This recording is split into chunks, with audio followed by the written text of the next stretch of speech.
ask you this too, Rich. Then let my brother get back in. Man, just how did that fight come about with Canelo? First of all, Rich, how did Canelo get to Golden Boy? What was that your doing, or was it, you know, y'all just sent him a kid over in Mexico that was already buzzing? Well, actually, it goes back to when we did our first pay-per-view. It wasn't very big, but it was our very first pay-per-view. We did it out of Los Angeles. It was Oscar Chololo Larios, Mexican world champion. He was fighting, forgot to, I think it was around 2004, 2005, something like that. I think Okay. 2004. And anyway, his manager, Chololo Larios, he had another Mexican star back then, Javier Jauregui, another world champion. And so this guy, this Mexican guy, he passed away now. He had an amazing talent he had an amazing eye for talent. He had many of the old-time greats like Daniel Zaragoza and Roman, many of the great Mexican stars this guy discovered.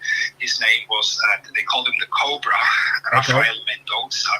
And Rafael Mendoza came one day to me. It was like around 2005 or 6 or so, during that time when we were promoting Larios and Jauregui, and he says, I'm older now, but I think I discovered the best fighter I ever discovered. I said, really? He said, he's a Mexican redhead. I said, a Mexican redhead?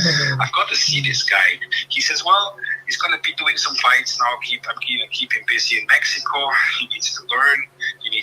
And when the time is right, I'm going to bring him to the United States, which eventually he did. I think it was in 2007 or 8 or so when we did the first fight. And I remember when there was a big music festival, the annual Hispanic festival in downtown Los Angeles called Fiesta Broadway.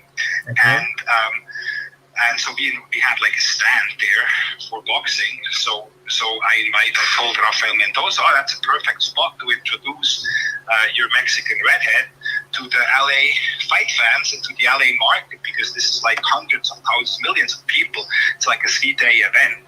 I'm going to be there, so we should have him there and present it. And he said, okay, so there comes Canelo. And the first time I saw him, he was like ripped jeans and like a white t-shirt, and then you had that red hair.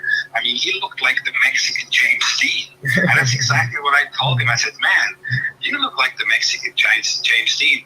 He was smiling. He didn't speak English, or not much, but I'm sure he understood, or maybe he didn't. Maybe he was being polite. He didn't even know what he knew James Dean was. But anyway, he got it. And I said, you're going to be a huge star. And that was the beginning of Canelo, and then we signed him to a promotional agreement and started to build him up. And he's the kind of guy who always wanted a tougher opponent and a tougher opponent and a tougher opponent throughout his time. He always likes to challenge himself, and he's still exactly that same way, and that is very refreshing. And so one day, after he beat Mosley, which I have to say I was very nervous. Mosley was still Mosley, and he had a lot of experience. He's going in against this young guy. I was very nervous. And Canelo always told me, just sit there inside, enjoy the fight. Everything will be okay. Don't worry about it. And I was sitting there very nervous, and he, of course, beat Mosley. And then went on to some other fights, and then one day he comes and says, look, I want to fight Floyd Mayweather. I said, what? He said, yeah, I want to fight Floyd Mayweather. I said, honestly, I think you're better off waiting a couple of years or so. He said, no, I want to fight Floyd Mayweather. And so I don't want to fight anybody else. You have to get that fight done. So I got the fight done, and what happened. But I think it was exactly that fight which actually helped to make Canelo who he is today. He learned a lot in that fight, and I think it made him a better fighter. And I think it helped making him the superstar, the face of boxing, the pound-for-pound best.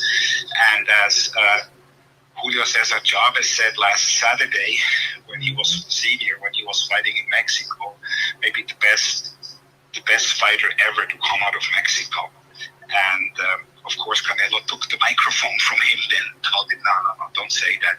You, Julio Cesar, you are the greatest fighter of all time. That just shows you as well how humble he still is, how down to earth this guy still is. And it's just he's an amazing fighter, but he's an amazing. You know, you follow him on social media. He's an amazing. He got married now. You know, amazing husband, great father, and just one hell of a fighter. So good things happen to good people, and I couldn't be happier for Canelo. Now he has his freedom.